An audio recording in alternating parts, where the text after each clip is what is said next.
বর্ণিত হযরত আয়েশা রাদিয়াল্লাহু তাআলা আনহা বলেন قال رسول الله صلى الله عليه وسلم ما عمل ابن آدم من يوم النحر حتى الله من إخراج الدم হযরত আয়েশা রাদিয়াল্লাহু তাআলা আনহা বলেন রাসূল করিম সাল্লাল্লাহু আলাইহি ওয়াসাল্লাম বলেছেন ওয়া আমার সাহাবায়ে কেরাম ইয়াউমুন নাহরে 10 জিলহজের মধ্যে কুরবানির দিনের মধ্যে আল্লাহ তাআলার নিকটে কুরবানির চাইতে অন্য কোনো আমল বেশি প্রিয় নয়।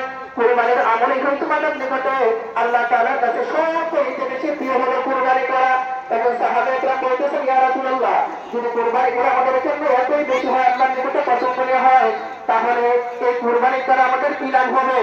এখন রাসূল সাল্লাল্লাহু আলাইহি ওয়াসাল্লাম হাদিসের মধ্যে বলেন তোমরা যে পশুটা জবাই করবে ওই পশুর চামড়া হাড্ডি প্রত্যেকটা জিনিসকে কিয়ামতের ময়দানের মধ্যে মিজানের পাল্লার মধ্যে যাবে আর ওই পশুকে তোমাদের মিজানের পাল্লার মধ্যে ওজন করা হবে।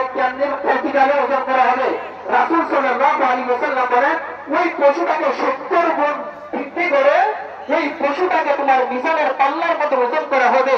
তারপরে আল্লাহ ওজন করে তোমাকে নেকি দিয়ে জান্নাতের মধ্যে